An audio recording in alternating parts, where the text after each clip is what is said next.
আমি জয়প্রকাশ। আমি আপনাদেরকে আবারও স্বাগত জানাই টেক নিউজ 365 ইউটিউব চ্যানেলে আজকের এই ভিডিওটি দেখার জন্য। আজকে যে ভিডিওটি নিয়ে আমি আপনাদের সাথে কথা বলবো, যে টপিকসটা নিয়ে, সেই টপিকসটি হচ্ছে how to create a virtual computer, অর্থাৎ একটা ভার্চুয়াল কম্পিউটার কীভাবে তৈরি করতে হয়। আর এই ভার্চুয়াল কম্পিউটারটার সম্পর্কিত আমাদের কিছুটা ধারণা থাকতে হবে। অ্যাকচুয়ালি ভার্চুয়াল কম্পিউটারটা কী, একটা ভার্চুয়াল কম্পিউটার কী সেটা বলতে গেলে আমরা বলতে পারি যে আমাদের নেটওয়ার্কিং টেকনোলজির মধ্যে স্বাভাবিকভাবে একের অধিক কম্পিউটার নিয়ে আমরা কাজ করে থাকি। এই একের অধিক কম্পিউটার নিয়ে যখন আমরা কাজ করি বা কাজটা করতে যাই, তখন আমাকে ফিজিক্যালি অনেকগুলো কম্পিউটার প্রয়োজন পড়তে পারে, বা দুইটা বা তিনটা বা একের অধিক অনেকগুলো কম্পিউটার দরকার পড়তে পারে।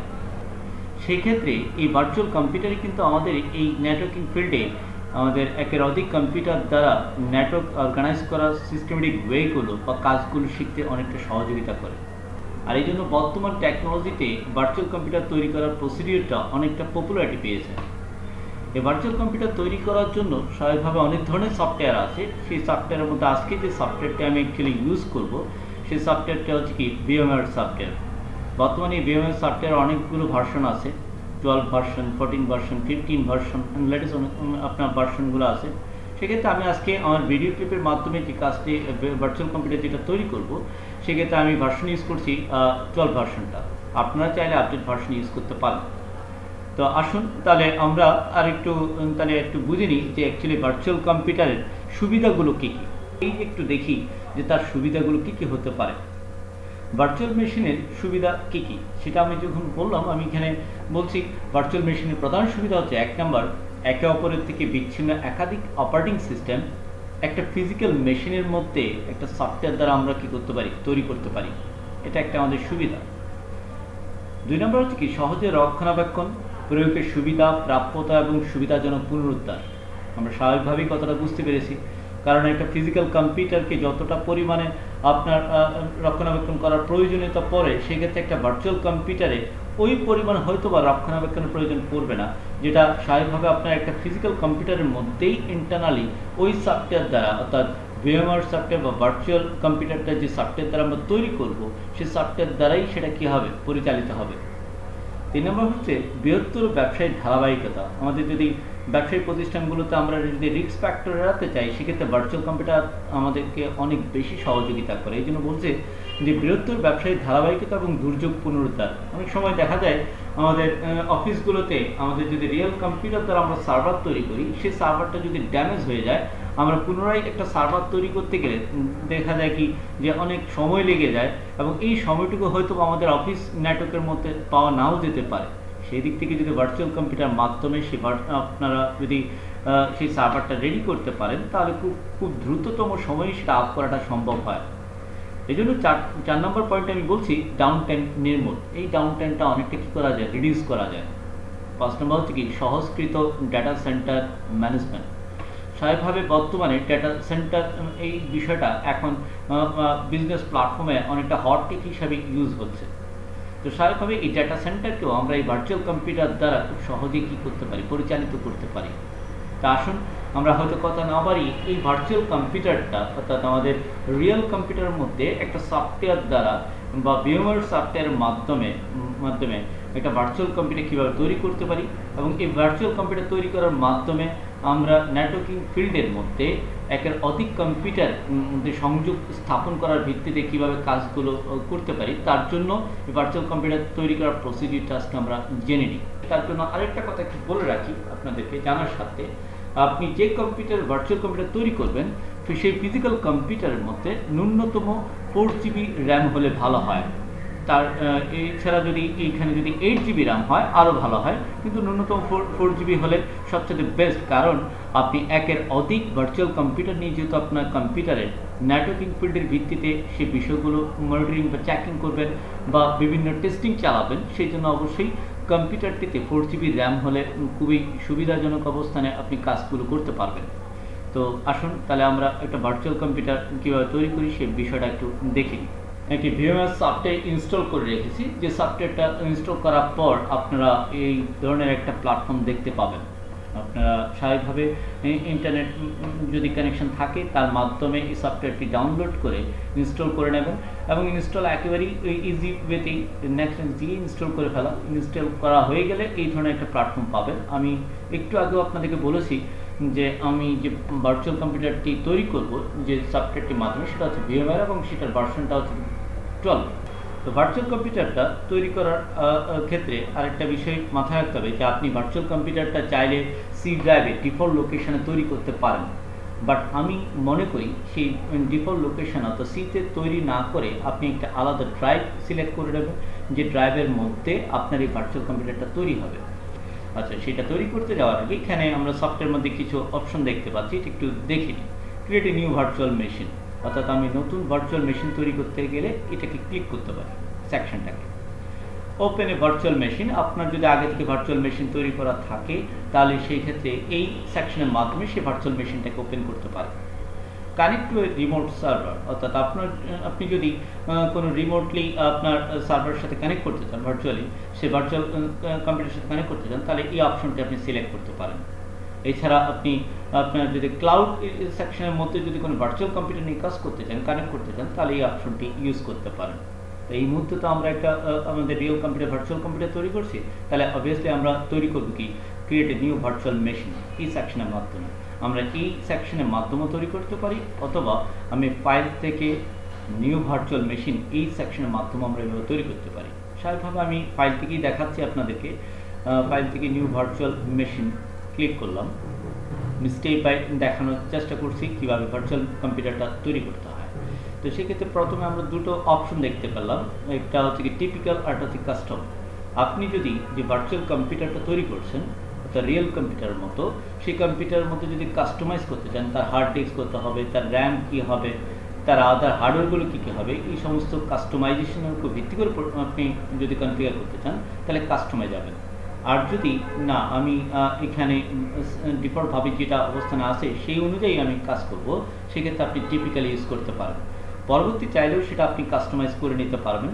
টিপিক্যাল সেকশন সিলেক্ট করেই সেটা কাস্টমাইজ করা যায়। আমি টিপিক্যালটাকেই সিলেকশন করেই সামনের দিকে এগিয়ে যাচ্ছি কীভাবে ভার্চুয়াল কম্পিউটারটা তৈরি করতে হয়। নেক্সট ক্লিক করলাম। এখানের মধ্যে তিনটা অপশন দেখতে পাচ্ছি। একটা ইনস্টলার ডিস্ক, অর্থাৎ আপনার যদি রিয়েল কম্পিউটারের ডিস্ক একটা ডিভিডি রোম ড্রাইভের মধ্যে যদি আপনার যে অপারেটিং সিস্টেমটা আপনি ইনস্টল করতে চান, সেই অপারেটিং সিস্টেমটা ভার্চুয়াল কম্পিউটারে যে অপারেটিং সিস্টেম ইনস্টল করতে চান, সেই অপারেটিং সিস্টেমের ডিস্কটা আপনি আপনার ডিভিডি রোম ড্রাইভে দিয়ে দিতে পারেন। সেক্ষেত্রে এই জায়গায় আপনি এটা সিলেকশন করে রাখবেন। আর যদি আপনি সেকেন্ড অপশনে বলছে ইনস্টলার ডিস্ক ইমেজ ফাইল, অর্থাৎ আপনার সেই অপারেটিং সিস্টেমে যে অপারেটিং সিস্টেম দ্বারা ভার্চুয়াল কম্পিউটারটা আপনি ডেভেলপ করবেন বা তৈরি করবেন, সেক্ষেত্রে সেই অপারেটিং সিস্টেমের একটা ইমেজ তৈরি করে নিতে পারেন। সেই ইমেজটা যদি তৈরি করা থাকে, সেই ইমেজটাকে দেখিয়ে দেওয়ার ভিত্তিতে আপনি এই অপশন সিলেক্ট করে সেই কাজটা করতে পারেন। সেই ইমেজটা যেখানে থাকবে সেখান থেকে আপনি সেটা এখানে লোকেট করে দেবেন, তার উপর ভিত্তি করে আপনার অপারেটিং সিস্টেমটা ভার্চুয়াল কম্পিউটারে ইনস্টলেশন স্টার্ট হবে। তো সেই ইমেজ ফাইলটার এক্সটেনশন হচ্ছে .iso ফাইল বলা হয় এটাকে। আরেকটা থার্ড অপশন হচ্ছে কি I will install the operating system letter. তো আপনি এটা সিলেকশন করলে স্বাভাবিকভাবে পরে আপনি ইমেজ ফাইলটাকে দেখিয়ে দেওয়ার ভিত্তিতে আপনার ভার্চুয়াল কম্পিউটারের মধ্যে ইনস্টলেশন স্টার্ট করতে পারেন। তো আমি আপনাদেরকে I will install the operating system letter এই অপশন সিলেকশন করার ভিত্তিতেই ভার্চুয়াল কম্পিউটারটা কীভাবে তৈরি করতে হয় সেই বিষয়টা দেখানোর চেষ্টা করছি। নেক্সট, এখানে আমরা দেখতে পাচ্ছি আপনার কিছু অপশন। সেই অপশনের মধ্যে দেখতে পাচ্ছি যে এখানে Microsoft, Linux, novel, Solaris, VMware, ESX আদার, সবগুলো অপশন আছে। স্বাভাবিকভাবে আমি কোন অপারেটিং সিস্টেমের ভিত্তিতে ভার্চুয়াল কম্পিউটারটা তৈরি করব সে কথাটা বলছে। তা আমি যেহেতু আপনার মাইক্রোসফট কর্পোরেশন কর্তৃক উইন্ডোজ অপারেটিং সিস্টেম দ্বারা ভার্চুয়াল কম্পিউটারটা তৈরি করব, এই কারণে আমি অপশন সিলেকশন রাখছি মাইক্রোসফট উইন্ডোজ। দেন এখানে কোন অপারেটিং সিস্টেমটা দিব সেটা আমি এখানে সিলেকশন করে দিতে পারি। যে অপারেটিং সিস্টেমটা আমি ইনস্টল করব সেই অপারেটিং সিস্টেমটাকে ভিত্তিতে আমি সেটাকে সিলেকশন করে রাখবো। আমি এই মুহূর্তে যেহেতু আমি উইন্ডোজ 7 ইনস্টল করব ভার্চুয়াল কম্পিউটারের মধ্যে, সেক্ষেত্রে আমি উইন্ডোজ 7 অপশনটা সিলেকশন করে রাখলাম। তো অবভিয়াসলি আমি উইন্ডোজ 7 এই মুহূর্তে দিয়ে ভার্চুয়াল কম্পিউটারটা তৈরি করার চেষ্টা করছি। নেক্সট দিলাম। এরপর ভার্চুয়াল মেশিনের নেমের কথা বলছে। আমি ভার্চুয়াল কম্পিউটার নাম দিচ্ছি মাই পিসি ওয়ান, কম্পিউটারটির নাম দিচ্ছি মাই পিসি ওয়ান, যে নামে আমার ভার্চুয়াল কম্পিউটারটা তৈরি হবে। এবং এই ভার্চুয়াল কম্পিউটারগুলোর যে রিসোর্সগুলো যে সেগুলো যেখানে স্টোর হবে সেই স্টোরের লোকেশনটা আমি দেখিয়ে দেবো। একটু আগে আমি বলেছিলাম সি টাইপ ছিল তার ডিফল্ট লোকেশন, আমি সেখানে না করে আমি আমার নির্ধারিত একটি সেকশনে আমি সেটা স্টোর করছি। সেই অনুযায়ী আমি স্টোর করছি। আপনার ধরুন আমি ডি ড্রাইভে আমি একটা ফোল্ডার তৈরি করে রেখেছি মাই পিসি ওয়ান আগে থেকেই। আপনার চাইলে এটা আগে থেকে তৈরি করে রাখতে পারেন বা এখান থেকেও মেক নিউ ফোল্ডার দিয়ে এখনই তৈরি করতে পারবেন। তো আমি আগে থেকে যেহেতু তৈরি করে রেখেছি, তো মাই পিসি ওয়ান এটাকে সিলেকশন করে ওকে দিলাম। তার অর্থ হচ্ছে আমার ভার্চুয়াল কম্পিউটারে যেটা তৈরি করছি সমস্ত রিসোর্স এই ডি ড্রাইভের মাই পিসি ওয়ান ফোল্ডারের মধ্যে স্টোর হবে। আসি আমাদের পরবর্তী সেকশনে। নেক্সট এখানে বলছে ম্যাক্সিমাম ডিস্ক সাইজ, অর্থাৎ যে ভার্চুয়াল কম্পিউটারটা আপনি তৈরি করছেন সেই ভার্চুয়াল কম্পিউটারটার হার্ড ডিস্কের সাইজ কত হবে। 100 জিবি বা 500 জিবি আপনি একটা হার্ড ডিস্ক নিতে পারেন, ঠিক আছে। যে এইটুকু মাথায় রাখবেন, ভার্চুয়াল কম্পিউটারে যে আমি 100 জিবি বলি আর 500 জিবি স্পেস নিয়ে যে হার্ড ডিস্কটা নিচ্ছি সেটা কিন্তু 100 জিবি স্পেস কিন্তু ইউজ করবে না আমার রিয়েল কম্পিউটারে। সে আমি কিন্তু ভার্চুয়াল এটা 100 জিবি, হয়তোবা সর্বোচ্চ সে আপনার 100 জিবি নিলে সেখানে সর্বোচ্চ হয়তোবা আপনার 5 to 6 জিবি মতো ইউটিলাইজ করবে আপনার রিয়েল কম্পিউটার হার্ড ডিস্কের স্পেসের মধ্যে। সো আপনি এখানে আমি বোঝার সাথে তো হয়তো 500 জিবি আপনাকে দিতে পারি, বাট আমি 100 জিবি দিয়ে ভার্চুয়াল কম্পিউটারটা তৈরি করছি, যাতে করে আপনি বুঝতে সুবিধা হয়। এই কারণে এখানে দুটো অপশন দেখতে পাচ্ছি, একটা হচ্ছে store virtual disk as a single file, একটা split virtual disk into a multiple file. স্বাভাবিকভাবে আগে যে অপশন বাই ডিফল্ট যেটা সিলেকশন আছে, এটা যদি সিলেকশন থাকে তাহলে আপনার যে ভার্চুয়াল কম্পিউটার কন্টেন্টগুলো সেগুলো একাধিক কন্টেন্টে স্টোর হবে আপনার মাই পিসি ফোল্ডারের মধ্যে। কিন্তু আমি চাইছি এটা সিঙ্গেল একটি ফাইলে রিপ্রেজেন্ট হোক। সেক্ষেত্রে আমার কাজ করতে সুবিধা হওয়ার জন্য আমি অপশনটা সিলেক্ট করব store virtual disk as a single file. আমি এটা সিলেকশন করলাম। নেক্সট দেন পরবর্তীতে দেখা যাচ্ছে কি যে আমার এখানে হার্ডওয়্যার আমি যা যা করেছি সেই অনুযায়ী এগুলো সব কিছু দেখাচ্ছে, বাট আমি এখানে কিছু কাস্টমাইজ করতে চাইছি। অর্থাৎ আমি আগে যে কাস্টমাইজেশনটা করি নেই, এখন চাইলে সেই কাস্টমাইজেশনটা এখান থেকে করে নিতে পারি। কাস্টমাইজ হার্ডওয়্যার আসলাম। কাস্টমাইজ হার্ডওয়্যারে এসে এখানে আমি মেমোরি দেখতে পাচ্ছি 1 জিবি, অর্থাৎ আমার যে ভার্চুয়াল কম্পিউটারটা তৈরি হবে সেই কম্পিউটারটির আপনার র্যাম দেওয়া হচ্ছে 1 জিবি। আমি চাইলে সেটাকে 2 জিবি করে নিতে পারি, যাতে করে খুব দ্রুত ভার্চুয়াল কম্পিউটারটা ইনস্টল হয়ে যায়।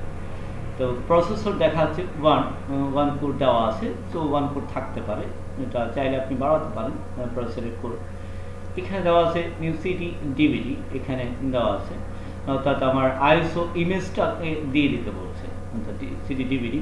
যদি আমার রিয়েল কম্পিউটারের ডিভিডি রুম ড্রাইভে যদি আমার ডিস্ক দেওয়া থাকে তাহলে এখানে use physical drive auto detect থাকলে হয়ে যাবে। কিন্তু আমার যদি ডিভিডি রুমে যদি সে ডিস্ক না থাকে তাহলে আমাকে ইউজ আইএসও ইমেজ সিলেকশন করে দিতে হবে, অর্থাৎ ইমেজ ফাইলটাকে দেখাই দিতে হবে অপারেটিং সিস্টেমের। তো আমি একটা ইমেজ ফাইল তৈরি করে রেখেছি, সেই ইমেজ ফাইলটিকে আমি দেখিয়ে দিচ্ছি। আমার সিলেকশন করা বা তৈরি করে রাখা উইন্ডোজ 7 এই ইমেজ ফাইলটা, অনেকগুলো ইমেজ ফাইল দিতে হচ্ছে, সেখান থেকে আমি উইন্ডোজ 7 এর ইমেজ ফাইলটাকে দেখিয়ে দিচ্ছি। দেখিয়ে দিলাম ইমেজ ফাইলটা। এরপরের সেকশন হচ্ছে কি নেটওয়ার্ক অ্যাডাপ্টার, অর্থাৎ আপনার ভার্চুয়াল কম্পিউটারটা নেটওয়ার্কের মধ্যে নেটওয়ার্ক ফিল্ডে অ্যানাদার কম্পিউটারের সাথে কিভাবে কমিউনিকেশন করবে তার একটা আপনার প্রসিডিউর এখানে রিপ্রেজেন্ট করা হয়েছে। এই ক্ষেত্রে আপনার নেটওয়ার্ক কানেকশন দেওয়া আছে। প্রথমে এখানে অপশন আছে ব্রিজ। যদি আমি একটু বলে রাখি বিষয়গুলো সম্পর্কে একটু আইডিয়া দিয়ে দিই আপনাদের। যদি ব্রিজ সিলেকশন করেন এবং রেপ্লিকেটে ফিজিক্যাল নেটওয়ার্ক কানেকশনটা চেক করে দেন বা টিক চিহ্ন দিয়ে দেন, তাহলে সেক্ষেত্রে আপনার রিয়েল কম্পিউটারের নিকটের সাথে আপনার ভার্চুয়াল কম্পিউটারে সে একটা কোলাবোরেশন করে দেবে। এর ফলে আপনার রিয়েল কম্পিউটারে যদি ইন্টারনেট কানেকশন থাকে সেটাও সে এক্সিকিউট করতে পারবে কোথায়, ভার্চুয়াল কম্পিউটারের মাধ্যমে। আচ্ছা, এই ক্ষেত্রে আপনি যদি নেট সিলেকশন করেন তাহলে আপনার ভার্চুয়াল কম্পিউটারটি আপনার বাইরের সাথে ডিফারেন্ট নেটওয়ার্কের সাথে কমিউনিকেশন করতে পারবে। যদি আপনি হোস্ট অনলি সিলেকশন করেন তাহলে আপনার এই ভার্চুয়াল, অর্থাৎ আপনার এই ফিজিক্যাল কম্পিউটারের এই ভার্চুয়াল কম্পিউটারটির সাথে এই ফিজিক্যাল কম্পিউটারের মধ্যে অ্যানাদার একটি ভার্চুয়াল কম্পিউটার তৈরি করলে দুটোর মধ্যে আপনি কমিউনিকেশন করাতে পারবেন এবং দুটোকে নেটওয়ার্কের ভিত্তিতে এক অন্যের মধ্যে ডাটা আদান প্রদানের ব্যবস্থা করতে পারবেন। এর বাইরে যদি অ্যানাদার কোনো অ্যাক্টিভিটিসে কাজ করাতে চান সেক্ষেত্রে আপনি ইউজ করতে পারেন কি কাস্টম। আর ল্যান সেগমেন্ট এটা এই মুহূর্তে অ্যাক্টিভ থাকবে না, কারণ যেহেতু এখনও আপনার ভার্চুয়াল কম্পিউটারটা অন হয়নি। তাই তো আমি ভার্চুয়াল কম্পিউটারটা তৈরি করছি হোস্ট অনলি হিসাবে, যাতে করে আমার রিয়েল কম্পিউটারে একাধিক ভার্চুয়াল কম্পিউটারের সাথে সে যেন কী করতে পারে, কমিউনিকেশন করতে পারে। এই ভিত্তিতে আমি আমার ভার্চুয়াল কম্পিউটার তৈরি করার ক্ষেত্রে এসে হোস্ট অনলি সিলেকশন করলাম। এটা দেওয়ার পর এর পরবর্তী সেকশন নিয়ে একটু কথা বলে রাখি। ইউএসবি কন্ট্রোলার বাই ডিফল্ট যেটা আছে এটা ওইভাবেই থাকবে, অর্থাৎ আপনার ভার্চুয়াল কম্পিউটারটা আপনার ইউএসবি অর্থাৎ রিয়েল কম্পিউটারে ইউএসবি পোর্টে যদি কোনো প্যান ড্রাইভ বা আদার ডিভাইস অ্যাটাচ করেন তাহলে আপনার ভার্চুয়াল কম্পিউটার সেটাকে কী করতে পারবে, আপনার রিচ করতে পারবে। Sound card by default set করা আছে, যেটা সেটিং থাকবে ডিফল্টভাবে সে নিয়ে নেবে। প্রিন্টার সেটিং কীভাবে এই মুহূর্তে নাই সেটা। ডিসপ্লে অর্থাৎ একটা রিয়েল কম্পিউটারে যেমন একটা মনিটর থাকে ডিসপ্লে, সেই ডিসপ্লে এক্সিকিউশন করার জন্য সে হার্ডওয়্যার হিসেবে এটিকে অটো ডিটেক্ট করে নেবে। তো আশা করি এই টোটাল বিষয়টা আপনাদের কাছে ক্লিয়ার। এখন এইটুকু কাজ হয়ে গেলে আমরা পরবর্তী স্টেজে চলে যাই। আমি এইটুকু হওয়ার পর, কমপ্লিট হওয়ার পর আমি কী করলাম, ক্লোজ করে দিলাম। ক্লোজ দেওয়ার পর এবার কাস্টমাইজেশন কমপ্লিট আমার, দেন ফিনিশ আমি বাটনে ক্লিক করলাম। ফিনিশ বাটনে ক্লিক করার পর মাই PC-1 নামক একটা ভার্চুয়াল কম্পিউটার আমার তৈরি হয়ে গেল। এখন আমার এই ভার্চুয়াল কম্পিউটারটাকে আমি এখন পাওয়ার অন করব। পাওয়ার অন করার জন্য অর্থাৎ ওএস ইনস্টল করতে গেলে আমাকে পাওয়ার অন করতে হবে। তো সেক্ষেত্রে আমি ভার্চুয়াল কম্পিউটারটাকে অন করছি এবং যথারীতিভাবে আমি অলরেডি ইমেজ ফাইল সব কিছু দিয়ে রেখেছি। সো ইমেজ ফাইল যেহেতু দেওয়া আছে, সে অটোমেটিকলি সে ওই ডিভিডি রুম থেকেই সেটা কী করবে, আপনার ইমেজ ফাইলটাকে এক্সিকিউট করে নেবে ভার্চুয়াল কম্পিউটারটি। সেক্ষেত্রে আমি পাওয়ার অন দিস ভার্চুয়াল মেশিনে ক্লিক করলাম। আচ্ছা, আমাদের ভার্চুয়াল কম্পিউটারটি এখন অন হচ্ছে। আমাদের স্ক্রিনটা এইভাবে আমরা দেখতে পাচ্ছি, সেই স্ক্রিনটা দেখতে পাচ্ছি এবং স্ক্রিনটাকে আপনার বড় করার জন্য, তো পুরো কম্পিউটার জুড়ে আনার জন্য আমরা প্রেস করতে পারি কন্ট্রোল অল্টার চেপে ধরে এন্টার প্রেস করতে পারি। তাহলে দেখা যাবে কি পুরো কম্পিউটারটাই আমার ভার্চুয়াল কম্পিউটারটাই পুরো স্ক্রিন জুড়ে, আমাদের কম্পিউটার পুরো স্ক্রিন জুড়ে চলে আসবে। আমরা উইন্ডোজ 7 যেভাবে অপারেটিং সিস্টেম ইনস্টল করি সিমিলার পদ্ধতিতেই কিন্তু আমাদের এই ভার্চুয়াল কম্পিউটারের মধ্যে সেই আপনার প্রসিডিউরে আমরা সেটা ইনস্টল করতে পারি আমরা। সো এই জায়গায় কোনো পরিবর্তন নেই যে আপনি যদি মনে করেন না ভার্চুয়াল কম্পিউটারে ওএস ইনস্টলেশন মানে একটু ডিফারেন্ট কিছু, তা না। কিন্তু রিয়েল কম্পিউটারে যেভাবে ওএস ইনস্টল করেন সেই পদ্ধতিতেই কিন্তু আপনি কী করবেন, ভার্চুয়াল কম্পিউটার উইন্ডোজ 7 বা আদার অপারেটিং সিস্টেমগুলো আপনি ইনস্টল করতে পারবেন। এখন আমার দেখতে পাচ্ছি আমি উইন্ডোজ 7-এর এখন যথারীতি উইন্ডোজ 7 যেভাবে ইনস্টল করে সেই ওয়েতে আমি ইনস্টল করে যাচ্ছি। দেখেন, নেক্সট ইনস্টল নাও ক্লিক করলাম। ইনস্টলেশন প্রসেস বা প্রসিডিউর স্টার্ট হয়ে গেল। আমি এখানে একটা অপশন আসলো, এখন অ্যাকসেপ্ট দ্য লাইসেন্স টার্মস, এইখানে ক্লিক করব। ক্লিক করার পর নেক্সট দিব। এখানে আপগ্রেড এবং কাস্টম বলছে, আমি কাস্টম দিচ্ছি, কারণ যেহেতু আমি এটা ফ্রেশ একটা কম্পিউটার আপনার ওএস ইনস্টল করছি ফ্রেশ কম্পিউটারের মধ্যে। তো এখানে হার্ড ডিস্ক দেখাচ্ছে 100 জিবি। এখানে আপনার হার্ড ডিস্কের মধ্যে আপনি চাইলে এখান থেকেও পার্টিশন করে নিতে পারেন।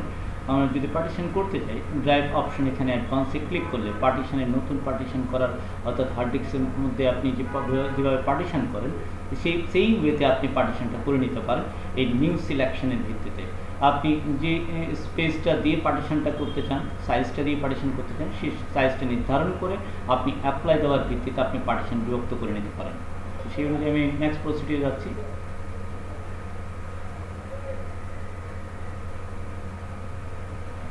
তো প্রতি কিছু সময় নেবে, এই সময়ের ভিত্তিতে আমাকে ইনস্টলেশন প্রসিডিউরটা এগিয়ে যাবে। তো আমাদের হয়তো বা খুব বেশি সময় লাগবে না আশা রাখি। সেদিক থেকে আমাদের প্রায় কমপ্লিট হওয়ার পথে 99% হয়ে গেছে। পরবর্তী 100% দেন পরবর্তী সেকশনগুলো খুব দ্রুত কমপ্লিট হয়ে যাবে।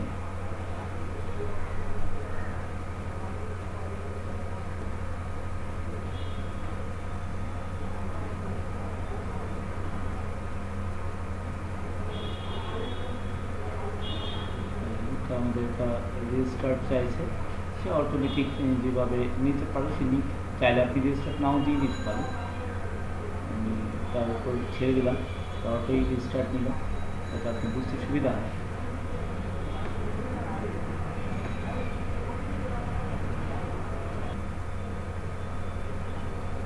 দেখতে পাচ্ছি স্টার্টিং উইন্ডোজ। কাজটাকে আমরা কাজটা দেখতে পাচ্ছি প্রায় কমপ্লিটের পথে, এখন আমরা আশা রাখতে পারি।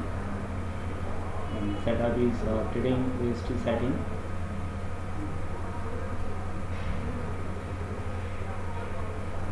আমাদের সেটা কি স্টার্টিং সার্ভিস, তার সার্ভিসগুলোকে সে সেট আপ করে নিচ্ছে এখন।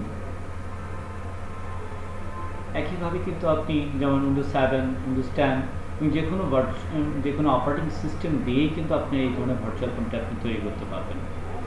এতে উইন্ডোজের যে কোনো client operating system, server operating system, Linux operating system, যে কোনো অপারেটিং সিস্টেম দিয়েই কিন্তু আপনি এইভাবে একটা ভার্চুয়াল কম্পিউটার তৈরি করতে পারবেন। শুধু মাথায় রাখতে হবে যে আপনি কোন প্ল্যাটফর্মে অপারেটিং সিস্টেমটা দিচ্ছেন সেই অনুযায়ী সিলেকশন করতে হবে। যে প্রথম অবস্থায় যেটা আমরা স্টার্ট করেছিলাম, উইন্ডোজ নাকি লিনাক্স না কোনটা, যেহেতু আমি উইন্ডোজ সিলেকশন করছি এই জন্য উইন্ডোজ অপারেটিং সিস্টেম ইনস্টল হচ্ছে। যদি লিনাক্স বলতাম তাহলে লিনাক্স সেকশনটা সিলেকশন করে আসতে হবে। এইটুকুই হচ্ছে এখানে ডিফারেন্স এই ভার্চুয়াল কম্পিউটার তৈরি করার ক্ষেত্রে।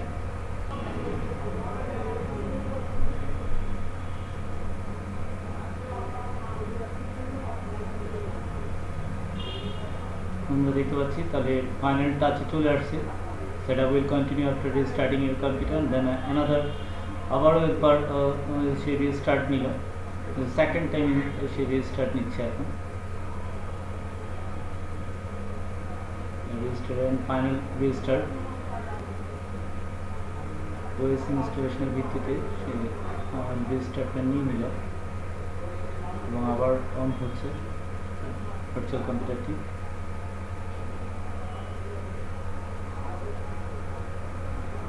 Please stay in our session to wait for further. So that is preparing your computer for first use. So that is checking video performance. Current hardware virtual computer hardware সাথে execution করে নিচ্ছে video performance এর সাথে।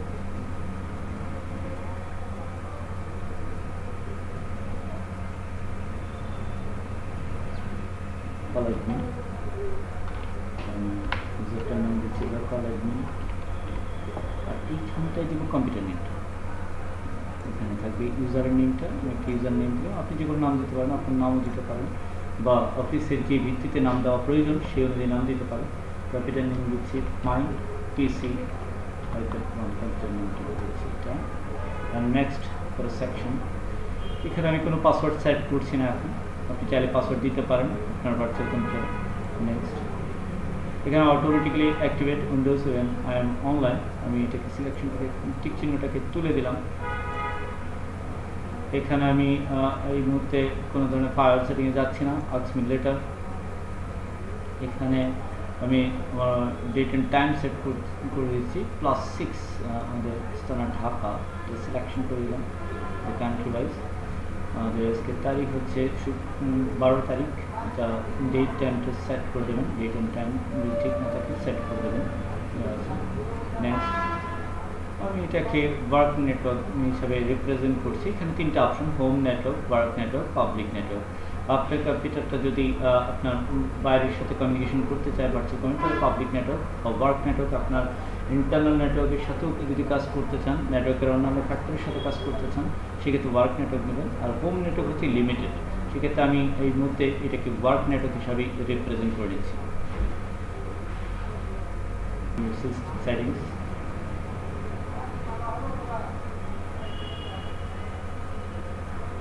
প্রসেসে চলে আসছে, আশা করি আমাদের তৈরি হয়ে গেছে। এটা ডিপেন্ডস অন আপনার ফিজিক্যাল কম্পিউটারের উপর, কত দ্রুত আপনার ভার্চুয়াল কম্পিউটারটি ইনস্টল হয়ে যাবে। আমাদের ভার্চুয়াল কম্পিউটারটা তৈরি হয়ে গেল এবং আমাদের ভার্চুয়াল কম্পিউটারে আমরা আমাদের লেআউটটা দেখতে পাচ্ছি যে একটা কম্পিউটার রিয়েল কম্পিউটার তৈরি হলে যেভাবে একটা উইন্ডোজ দেখায়, সেম ওয়েতে কিন্তু আমাদেরকে এখানে দেখাচ্ছে। ঠিক আছে, তো আমরা বুঝতে পারলাম একটা ভার্চুয়াল কম্পিউটার কীভাবে তৈরি করতে হয়।